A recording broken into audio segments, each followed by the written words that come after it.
Hello बच्चों, RD inter college की online classes में आपका स्वागत है। इस वीडियो में हम अवतल पृष्ठ एवं उत्तल पृष्ठ के अपवर्तन सूत्र के बारे में पढ़ेंगे। तो हमें क्या पढ़ना? अवतल पृष्ठ के लिए अपवर्तन सूत्र। अवतल पृष्ठ के लिए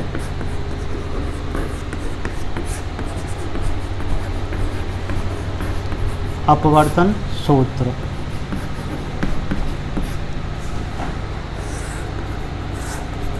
तो सबसे पहले हम देखते हैं कि अवतल पृष्ठ क्या होता है। पिछले वीडियो हम पढ़ चुके हैं कि अवतल लेंस क्या होता है, अवतल दर्पण क्या है। अब इसमें क्या अवतल पृष्ठ के बारे में पढ़ना, मतलब पृष्ठ कैसा होना चाहिए? ऐसा पृष्ठ जिसका जो परावर्तक पृष्ठ होगा वो हमारा कैसा होगा? अंदर से दबा हुआ होगा। तो इस पृष्ठ को हम क्या कहेंगे? अवतल पृष्ठ कहेंगे। यहाँ पे ये क्या आगे से तो कैसा है? यहाँ पे जैसे मान ले यहाँ पे क्या है? बायो है इधर, और जो ये इतना पूरा हिस्सा वो किसका है? कांच का बना हुआ है। तो यहाँ पे क्या मान लिया हम इसे? कांच। अच्छा, यहाँ पे ये वाली जो रेखा है ये क्या कहलाएगी? इस अवतल पृष्ठ के लिए मुख्य अक्ष कहलाएगी, और ये इसका क्या कहलाएगा? ध्रुव कहलाएगा। इसे हम क्या कहते हैं? पी। वायु के लिए हमें पता है इसका जो अपवर्तनांक होता है वो n1 बराबर कितना मान ले? जैसे 1 मान ले रहे, और ये कांच है, कांच का बना हुआ है, तो इसका जो अपवर्तनांक होगा वो n2 बराबर कितना मान ले? n। अब पृष्ठ कैसा हमारा? अवतल पृष्ठ है। तो अगर इसे कंप्लीट करेंगे, गोला बनाएंगे, तो ये इस तरीके से बनेगा। तो यहाँ पे इस साइड में हमें क्या मिलेगा? इसका केंद्र मिलेगा। तो ये केंद्र हमारा क्या कहलाएगा? वक्रता केंद्र कहलाएगा। यहाँ पे क्या कर रहे हैं? एक सी मान ले रहे हैं, ये इसका क्या कहलाएगा? वक्रता केंद्र। और पिछले वीडियो में हम पढ़ चुके हैं कि अगर हम क्या करते हैं? वक्रता केंद्र से कोई पृष्ठ पर रेखा खींचते हैं तो वो अवलंब की तरह कार्य करती है। जैसे अगर हम यहाँ से रेखा खींचेंगे तो वो क्या कहलाएगी? अवलंब कहलाएगी। क्यों कहलाएगी? क्योंकि वृत्त के पृष्ठ पर खींचेगी स्पर्श रेखा, और ये क्या आ जाएगी? त्रिज्या। तो ये हमेशा कैसी होती है? लंब होती है।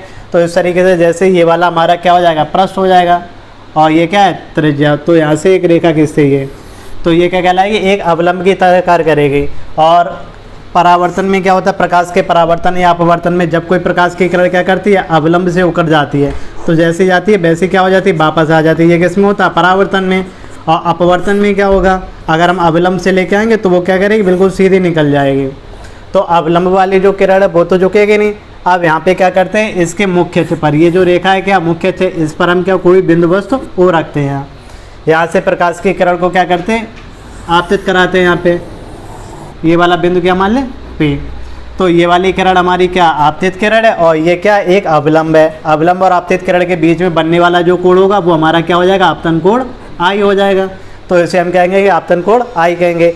अब प्रकाश की किरण क्या करेगी? वायु से कांच में प्रवेश करेगी, या हम ऐसा भी कह सकते हैं वायु हमारा कैसा है? विरल माध्यम है, और कांच कैसा है? सघन माध्यम में। प्रकाश की किरण विरल से सघन में प्रवेश करेगी, तो क्या होगी? अवलंब की ओर झुक जाएगी।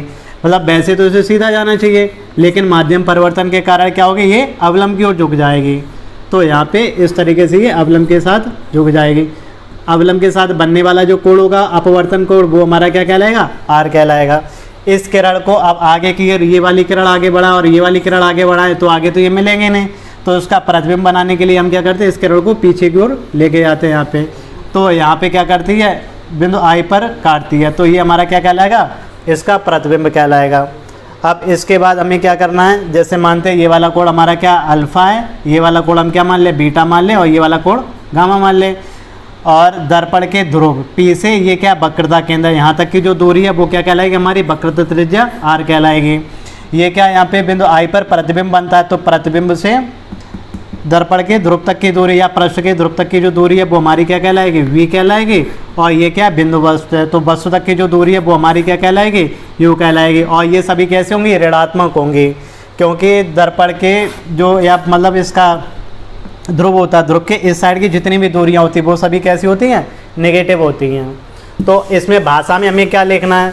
तो भाषा में जैसा चित्र में लिखा उसी के अनुसार हम यहाँ पे क्या कर सकते हैं? लिख सकते हैं। जैसे माना कोई एक अवतल पृष्ठ है, इसका ध्रुव क्या है? P है, वक्रता केंद्र C है, वक्रता त्रिज्या कितनी है? R है। पृष्ठ के केंद्र से U दूरी पर कोई बिंदु वस्तु O रखी है, जिसका प्रतिबिंब क्या होता है? बिंदु I पर प्राप्त होता है। माना प्रकाश की किरण का जो आपतन कोण है वो कितना? I है, और अपवर्तन कोण कितना? R है। ये हम क्या लिख सकते हैं? चित्र के अनुसार लिख सकते हैं। इसके बाद हमें क्या करना है? इसका सूत्र ज्ञात करना। तो सूत्र के लिए क्या करते हैं? सबसे पहले अपवर्तन नियम लगाते हैं, स्नेल का नियम। तो सभी जानते हैं कि स्नेल का जो नियम है वो हमने क्या पढ़ा है, स्नेल के नियम से। स्नेल के नियम से क्या हो जाएगा, sine I upon sine R बराबर कितना होता है, n2/n1। अब प्रकाश की किरण क्या कर रही है, इधर से वायु से हमारी कांच में जा रही है, तो n1 हमारा क्या हो जाएगा, वायु के लिए हो जाएगा, और n2 क्या हो जाएगा, कांच का अपवर्तनांक हो जाएगा। कांच का अपवर्तनांक हमने कितना माना है, n माना है। और ये जो पृष्ठ होते हैं वो कैसे, बहुत ही सूक्ष्म होते हैं या छोटे होते हैं, तो इसलिए यहाँ पे जो एंगल आई और एंगल आर बनेगा वो कैसा होगा, बहुत ही सूक्ष्म कोण होगा। तो सूक्ष्म कोण के लिए हम यहाँ पे लिख सकते हैं कि जो साइन आई है वो कितना हो जाएगा, लगभग आई के बराबर होगा। इसी तरीके से साइन आर को भी जो हम लेंगे वो कितना ले सकते हैं, केवल आर ले सकते हैं। तो यहाँ से साइन आई को हम कितना लिख सकते हैं, केवल आई, और साइन आर को कितना लिख सकते हैं, केवल आर। n2 का मान हमारा कितना है, n है, और n1 का मान कितना, 1 है। यहाँ से क्या करें, क्रॉस मल्टीप्लाई कर दे, तो आई इक्वल टू कितना हो जाएगा, nr। ऐसे हम क्या करें, समीकरण 1 मान लें, इक्वेशन फर्स्ट। अब हमें क्या करना है, इस एंगल आई और एंगल आर का मान निकाल के यहाँ पे रखना है। वो भी किसके पदों में रखना है, अल्फा बीटा और गामा के पदों में रखना है। तो सबसे पहले हमें ये देखना है कि जो एंगल आई है वो किस त्रिभुज में आ रहा है। अगर यहाँ पे ये वाला त्रिभुज देखा जाए, जैसे त्रिभुज ओ ए सी, तो इसमें हमारा ये वाला जो पूरा कोण है वो कितना हो जाएगा, आई हो जाएगा। जैसे त्रिभुज ओ ए सी इस तरीके से बन रहा है, ये हमारा ये वाला पूरा जो कोण है वो हमारा कितना, आई है। ये क्या है, ए, और यहाँ पे क्या है, ओ है, इधर क्या है, सी है। ये वाला कोण हमारा कितना है, अल्फा है।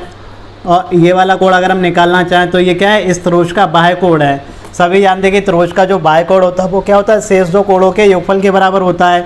तो शेष दो कोण कौन से, जैसे ये वाला कोण तो इसके साथ का हो गया। अब इसे छोड़कर शेष दो जो कोण हैं वो क्या होंगे, इसके बराबर होंगे अगर हम इन दोनों कोणों का योगफल करेंगे। मतलब इसका एंगल सी का जो मान होगा वो हमारा कितना हो जाएगा, आई प्लस अल्फा।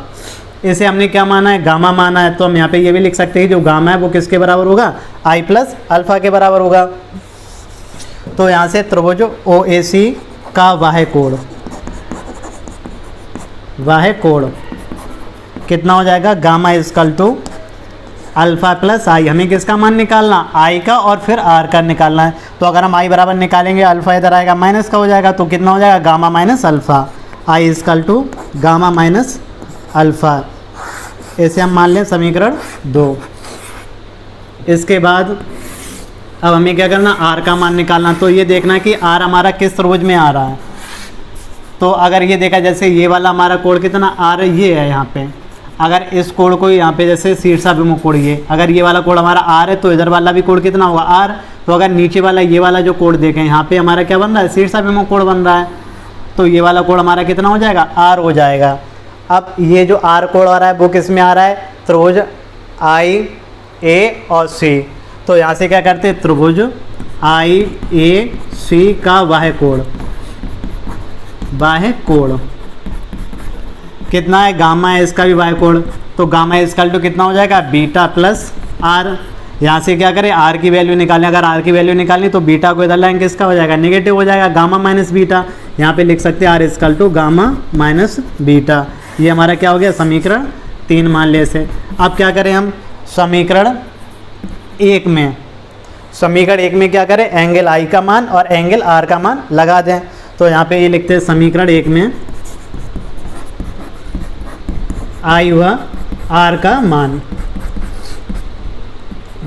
रखने पर, अगर ऐसे हम क्या करते हैं, एंगल आई और एंगल आर का मान लगाएंगे। तो पहले लिखते हैं समीकरण 1 हमारा क्या, आई इक्वल टू एन आर, और यहाँ पे एंगल किसका, आई का मान कितना है, gamma minus alpha equal to N, और ये कितना हो जाएगा, गामा माइनस बीटा। ये हमारे समीकरण कितना है, 4 है। अब इसके बाद हमें क्या करना है, समीकरण 4 में इसका गामा का मान, अल्फ़ा का मान, गामा का मान और बीटा का, मतलब अल्फ़ा बीटा और गामा का मान रखना है। तो अल्फ़ा बीटा गामा का मान हमें कहाँ से मिलेगा, हम ये पढ़ चुके हैं, जैसे कि हम जानते हैं, या फिर यहाँ पे लिख सकते हैं वी नो दैट। हमें पता है कि कोण बराबर कितना होता है, कोण बराबर चाप बटे त्रिज्या होता है, चाप बटे त्रिज्या। अगर हम क्या करते हैं, यहाँ पे देखते हैं जैसे कि चाप ये वाला, यहाँ से अगर ये चीज़ देखते हैं, ये तो इसमें हमें क्या मिल जाएगा, अल्फा कोण मिल जाएगा। तो हम यहाँ पे क्या लिखें, चाप बराबर चाप कौन सा ले लें, ओ ए पी से। यहाँ पे हमारा जो कोण बन रहा है वो कितना बन रहा है, अल्फा कोण, कोण बराबर कितना हो जाएगा, चाप, चाप इसकी कितनी हो जाएगी, ए पी, और इसकी जो त्रिज्या होगी, त्रिज्या कौन सी हो जाएगी, यहाँ से यहाँ तक की दूरी, और यहाँ से यहाँ तक की जो दूरी है वो कितनी है, स्मॉल यू है, और ये भी वैल्यू कैसी है, नेगेटिव है। तो हम यहाँ पे लिख सकते हैं अल्फा इक्वल टू कितना हो जाएगा, A P upon minus you. इसी प्रकार अगर हम क्या करते हैं, बीटा का मान निकालना, तो बीटा का मान हमें किससे मिलेगा, चाप आई ए पी से।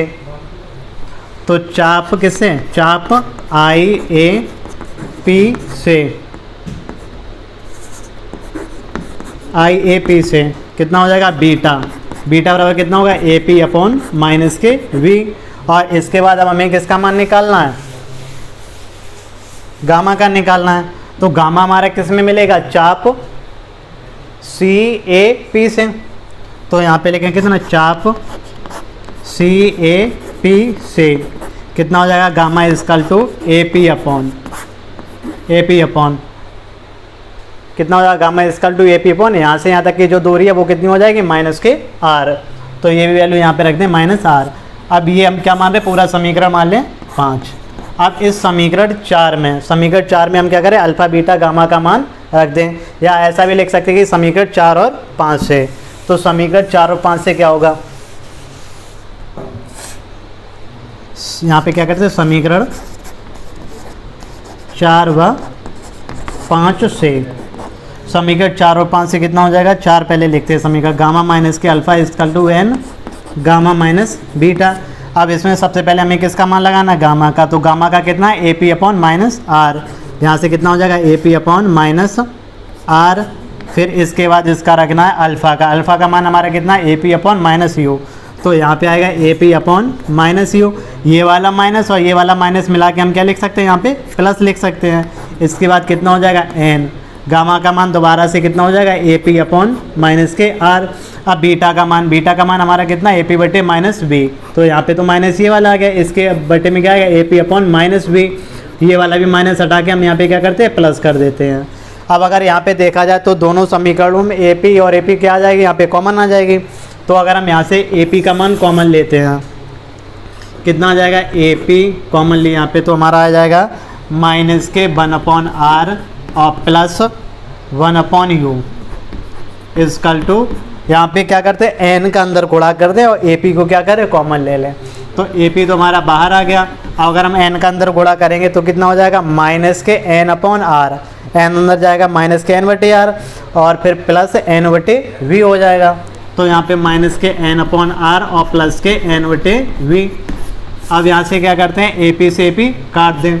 इसके बाद हमारा क्या बचा, माइनस के 1 अपॉन आर प्लस के 1 upon U equal to minus के एन अपॉन आर प्लस के एन अपॉन वी। अब क्या करते हैं, आर वाले पद एक साइड कर दे, तो आर अगर हम एन बटे आर इधर लाएंगे किसका हो जाएगा, प्लस का। तो हमारा ये एन बटे आर हो गया प्लस का, और माइनस के 1 अपॉन आर यहीं पे रहने दिया।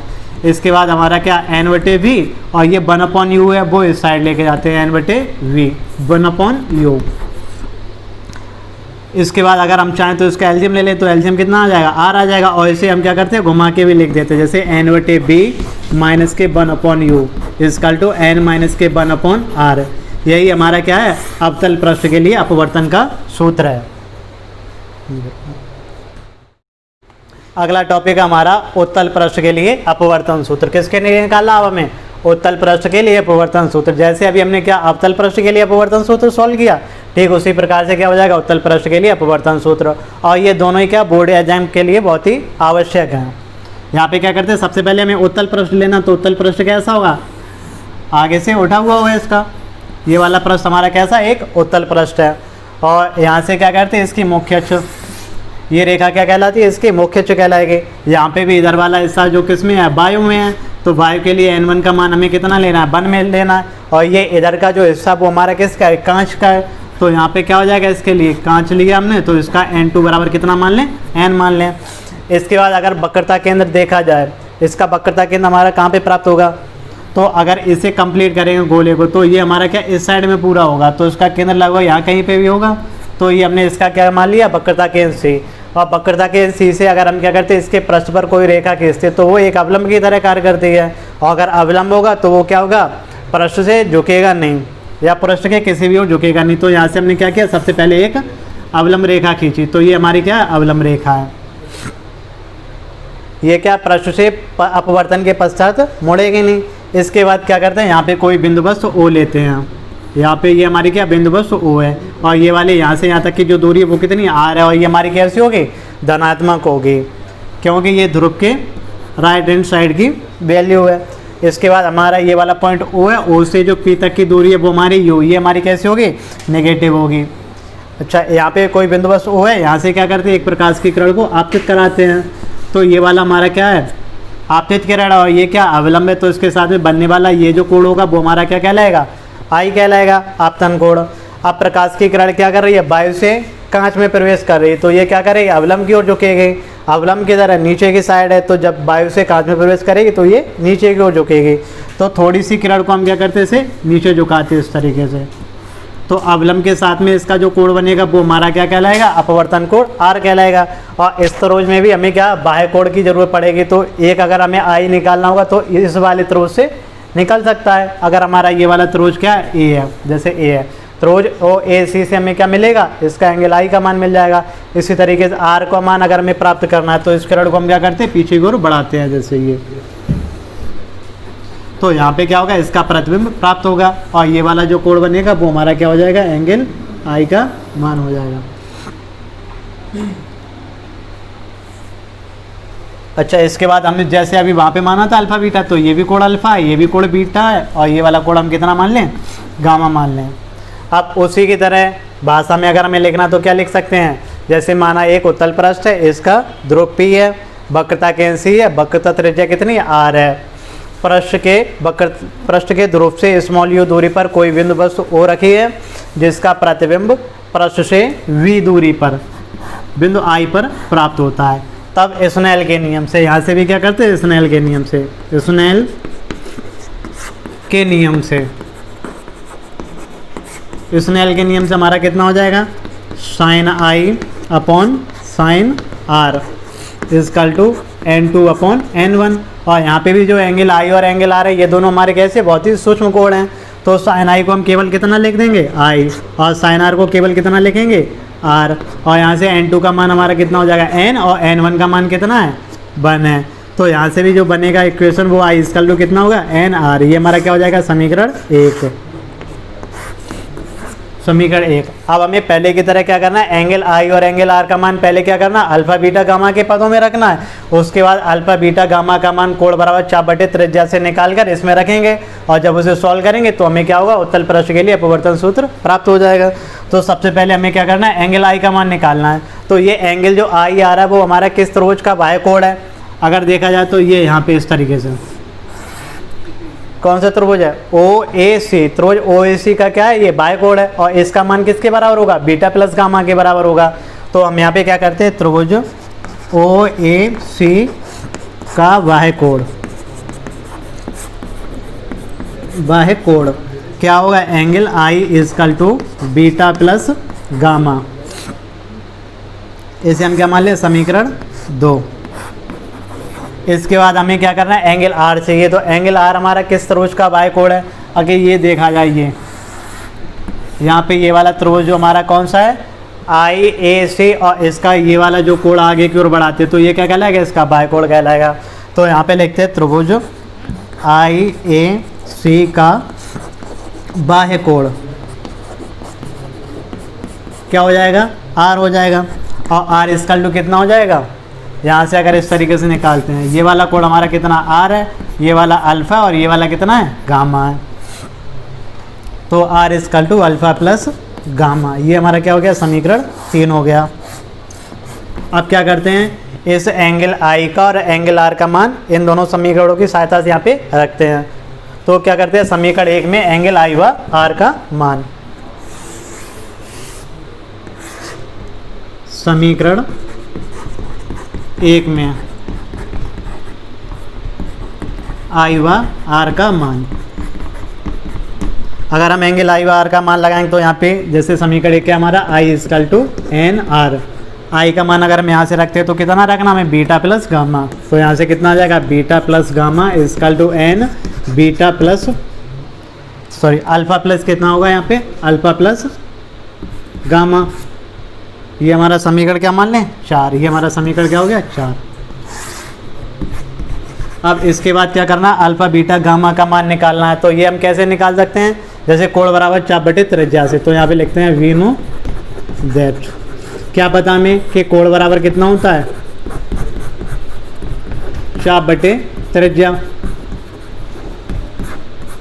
तो यहाँ से जैसे अगर हम देखते तो हमारा यहाँ पे चाप थोड़ा ऐसा बन रहा है इस तरीके से। अगर हम अल्फ़ा का मान निकालते हैं तो ये वाला जो झुकाव होता है वो बहुत ही ना के बराबर होता है। तो इसे अगर हम बिल्कुल सीधा माने, जैसे ऐसा मान के चलें, ये वाला कोण हमारा क्या अल्फ़ा है, तो हम इसे चाप ए पी लिख सकते हैं यहाँ से, ए पी। और यहाँ तक की जो दूरी है वो हमारी कितनी है, माइनस के बी है। ये वाला जो झुकाव है वो कैसा है, बिल्कुल ना के बराबर है। जैसे यहाँ पे जो झुकाव ऐसा है और ऐसा, तो ये दोनों झुकाव कैसे ना के बराबर होता है। जो पृष्ठ का जो गोलाई होती है वो कैसी होती है, बहुत ही कम होती है, इसलिए हम यहाँ पे ऐसा लिख सकते हैं। तो यहाँ पे हमें क्या करना, पहले अल्फ़ा का मान चाहिए। तो अल्फ़ा में किससे मिलेगा, इस वाले स्रोत से। कितना लिख सकते हैं, ए पी अपॉन, यहाँ से यहाँ तक की दूरी कितनी है, माइनस के बी। ये कितना आ जाएगा, ए पी अपॉन माइनस के बी। इसके बाद किसका रखना है, बीटा का मान। तो जो बीटा का मान आएगा वो हमारा कितना हो जाएगा, यहाँ से चाप हमारा क्या हो जाएगा, ए पी और बटे यहाँ से यहाँ तक की जो दूरी है वो हमारी कितनी है, यू है। तो यहाँ से कितना लिख सकते हैं, माइनस के यू। और गामा का मान, तो गामा के लिए यहाँ से ये वाला ले लेंगे चाप, कितना हो जाएगा, gamma equal to A P upon R. और आर ये हमारा किसका होगा, प्लस का होगा। तो गामा इजकल टू कितना हो जाएगा, A P upon plus R. ये मान लें क्या, समीकरण 5। अब हमें क्या करना है, इस अल्फ़ा बीटा गामा का मान समीकरण 4 में रखना है। अल्फ़ा बीटा गामा का मान समीकरण 4 में रखते हैं।